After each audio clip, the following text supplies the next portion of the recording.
ڈرخائم thought of social change. تو آپ سب جانتے ہیں کہ ایمائل ڈرخائم جو ہے وہ فرینچ سوشالوجسٹ ہے. تو اس نے جو سوشل چینج ہے، جو سوسائٹی کے اندر جو تبدیلی رونما ہوتی ہے، اس کے حوالے سے اس کے کیا نظریات ہیں. تو اب ہم اگر ہم اس کی بایوگرافی پہ جائیں تھوڑا سا، تو اس کا جو ایرا ہے وہ 1858 سے 1917 تک ہے. اور اس کا جو مین ورک ہے وہ سوئسائڈ تھیری ہے، پازیٹیوزم ہے، جس میں وہ رولز آف سوشولوجیکل میتھڈ کی بات کرتا ہے، اور اگسٹ کومتے جو ہے اس کے کام کو آگے لے کے چلتا ہے. پھر ڈوین آف لیبر بہت مشہور ہے. پھر اس کا جو انامی تھیری ہے اس کے اوپر، اور ماڈرنٹی کے اوپر جو ماڈرنائزیشن وہاں پہ آئی، اس کے اوپر وہ بات کرتا ہے. اور اس کے بعد اس کا ریلیجن کے اوپر جو انٹیک ہے وہ انتہائی کمپریہنسو اور ہولسٹک ہے، کہ آج بھی ڈرخائم کے جو دیے گئے نظریات ہیں ریلیجن کے حوالے سے، وہ آج بھی ریلیونٹ ہمیں نظر آتے ہیں. اب ہم بات کرتے ہیں ڈوین آف لیبر کی، جو اس کی تھیری ہے کہ ماڈرنائزیشن کو وہ ڈیفائن کرتا ہے کہ ماڈرنائزیشن کا مطلب یہ ہوتا ہے کہ جہاں پہ بھی سوسائٹی ماڈرنائز ہوتی ہیں تو جو لیبر ہے وہ ڈیوائیڈ ہونا شروع ہو جاتی ہے. لیبر کے اندر کلیئر کٹ ڈویژن ہوتی ہے، اس کو ڈفرنٹ ہیرارکیز میں ہم تبدیل کرتے ہیں، اور وہ بیس کرتی ہے کہ اکنامک ایکٹیویٹی کون بندہ کس طرح کی جو اکنامک ایکٹیویٹی میں انوالو ہوگا. جو ہی سوسائٹی موو کرتی ہیں فرام سمپل ٹو کمپلیکس، تو ڈویژن آف لیبر اتنی کلیئر ہمارے سامنے نظر آتی ہے. اب ٹریڈیشنل سوسائٹیز کی اگر ہم بات کریں تو every one according to Durkheim every one perform more or less the same daily routine of activities.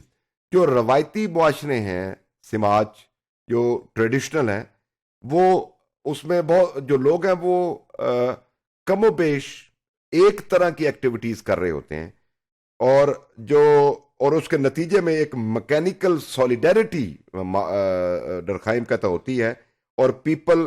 Sentiments اور ایموشنلی اٹیچ ہوتے ہیں جو ٹریڈیشنل سوسائٹی ہیں، اور کیونکہ سملیرٹی اس میں زیادہ ہوتی ہیں. لیکن جو ہی ماڈرنٹی کی طرف سوسائٹی موو کرتی ہے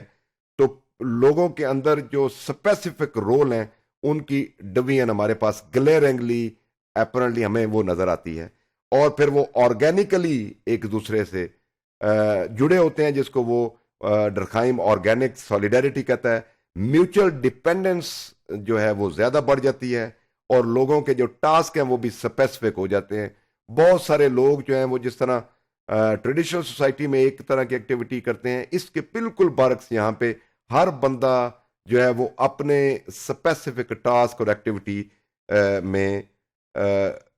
جو ہے وہ ورک کرتا ہے. اور مکینیکل سولیڈیرٹی جیسے کہ میں نے پہلے بات کی، تو اس میں کیا ہوتا ہے کہ جو چونکہ سوشولوجیکل کانٹیکسٹ میں ہم بات کر رہے ہیں، تو وہاں پہ جو سوشل بانڈنگ ہوتی ہے وہ کامن سینٹیمنٹس پہ ہوتی ہے. دوسرے لفظوں میں یوں کہہ لیں کہ لوگ جذباتی طور پر، انفرادی طور پر، اور جس کو آپ یوں کہہ لیں انٹیمیٹلی بڑے کلوز قسم کے غیر رسمی اور جذباتی طور پہ لوگوں کے آپس میں بانڈ ہوتے ہیں، اور ان کی جو مورل ویلیوز ہوتی ہیں، جو ویلیو سسٹم ہے، وہ کلچرل کانٹیکسٹ میں بھی وہ شیئرڈ کلچر ہوتا ہے، اور اس کے ساتھ ان کی جو آپس کے اندر روابط ہیں وہ بھی بڑے غیر رسمی، انفرادی اور ذاتی قسم کے آپ یوں کہہ لیں ہوتے ہیں. اور آرگینک کی اگر ہم بات کریں تو آرگینک میں کیا ہوتا ہے کہ لوگوں کے جو انٹریکشن ہے آپس میں، جو بانڈنگ ہے، جس کو آپ سوشل بانڈ یا سوشل بانڈنگ کہتے ہیں، آپ اس کو ایسوسیشن کا نام دیتے ہیں، آپ اس کو سوشل انٹریکشن کا نام دیتے ہیں، وہ پھر اسپیشلائزڈ ہو جاتی ہے، انٹر ڈیپینڈنس آپس میں بڑھ جاتی ہے، اور لوگوں کے اسپیسیفک ٹاسک ہیں جن کو وہ پرفارم کرتے ہیں. آپ مثال کے طور پہ آپ لاہور کی مثال لے لیں کہ لاہور چونکہ ایک میٹروپول سٹی ہے، یہاں پہ ڈفرنٹ پروفیشن کے لوگ جو ہے وہ اپنے اپنے پروفیشن میں کام کرتے ہیں، لیکن آپس میں ایک دوسرے کے اوپر ان کی انٹر ڈیپینڈنس ہے. مثال کے طور پہ ایک پروفیسر ہے، اس کو پلمبر کی بھی ضرورت ہے، اس کو اپنی جوتے پالش کرانے کے لیے موچی کی بھی ضرورت ہے، اس کو اپنے گھر کی بجلی ٹھیک کروانے کے لیے الیکٹریشین کی بھی ضرورت ہے. تو ایک دوسرے کے اوپر انٹر ڈپینڈنس ہے، کام اپنا اپنا ہے، اسپیشلائز ٹاسک ہے، اسپیشلائز قسم کی ایکٹیویٹی ہوتی ہے جب سوسائٹی جو ہے وہ ٹریڈیشنل سے ماڈرنٹی کی طرف بڑھتی ہے۔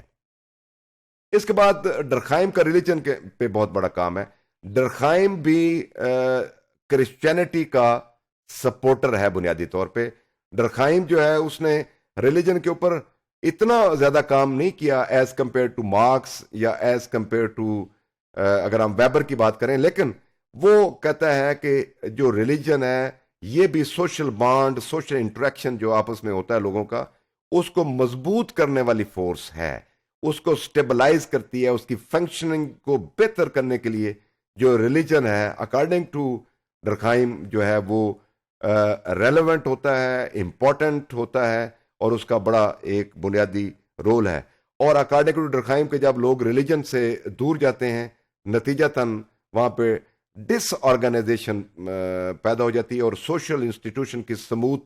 فنکشننگ اور ان کی ورکنگ جو ہے وہ پھر متاثر ہوتی ہے، کیونکہ ڈرخائم جو ہے وہ چونکہ ایولیوشن جو پروسیس ہے سوسائٹی کا، کہ سوسائٹی ان کے مطابق کہ سوسائٹی سمپل کمپلیکس کی طرف موو کرتی ہے، اسی طرح وہ کہتا ہے کہ سموتھ فنکشننگ ہوتی ہے، اور وہاں پہ بھی جو اس کا رول ہے وہ انتہائی اہم ہے۔ اب جو لاسٹ ہم ڈسکس کرتے ہیں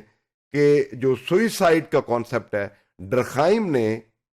for the first time in the history of sociology جو امپیریکل ڈیٹا کلیکٹ کرنے کا بنیادی پیراڈائم کہہ لیں، اس کو فریم ورک کہہ لیں، اس کو طریقہ کار کہہ لیں، تو ڈرخائم نے اس کے اوپر بہت بڑا کام کیا ہے، اور خاص طور پہ جو ریسرچ میتھڈالوجی ہے اس کے اوپر، جو رولز آف بزنس ہیں، میرا خیال ہے جو ڈرخائم ہے اس میں انتہائی پرومیننٹ فگر ہمیں سوشیالوجی میں نظر آتا ہے، اور جس کے نتیجے میں اس نے کہا کہ لوگ سوئسائڈ کرتے ہیں، اور اس کی یہ 4 اقسام انہوں نے بیان کی ہیں، 4۔ اس میں جو پہلی قسم ہے وہ ہے ایگوئسٹک، لوگ سوئسائڈ کرتے ہیں بعض اوقات اپنی انا کی وجہ سے، اکارڈنگ ٹو ڈرخائم کے انا کی وجہ سے لوگ اپنی ذاتی جو ہے اس کی سیٹسفیکشن نہیں ہوتی، لوگ سوئسائڈ کرتے ہیں۔ پھر انومی، یہ بہت مشہور ہے سوئسائڈ کی قسم۔ انومی کا مطلب ہے بنیادی طور پہ نارمز لیسنس، کہ جہاں پہ نارمز نہیں رہتے سوسائٹی کے اندر، normative structure of a society جو ہے وہ ڈسرپٹ ہو جاتا ہے، تو لوگ جو ہیں پھر بھی سوئسائڈ کی طرف موو کرتے ہیں۔ تھرڈ جو کائنڈ ہے وہ الٹروئسٹک ہے، کہ لوگ اپنے ملک کی وجہ سے، اپنے مذہب کی وجہ سے جو سوئسائڈ کرتے ہیں یا جاتے ہیں۔ اس کی مثال یوں لے لیں کہ اگر پاکستان اور کسی دوسرے ملک کے درمیان کوئی انفارچونیٹلی کوئی جنگ چھڑتی ہے، تو at the cost of the country Pakistan کے لیے جو جام شہادت نوش کرنے کا جو جذبہ ہے، اکارڈنگ ٹو ڈرخائم وہ الٹروئسٹک کائنڈ آف سوئسائڈ میں آتا ہے۔ لاسٹ جو ہے وہ فیٹلسٹک ہے۔ فیٹلسٹک فیٹ بنیادی طور پہ، اور اس کا کانسیپٹ ہے کہ انسان اپنی جو اس کی فیٹ میں ہوتا ہے، اس طرح کہ وہ تقدیر پہ بلیو کرتے ہوئے اپنی جان جو ہے اس کو پیش کرتا ہے۔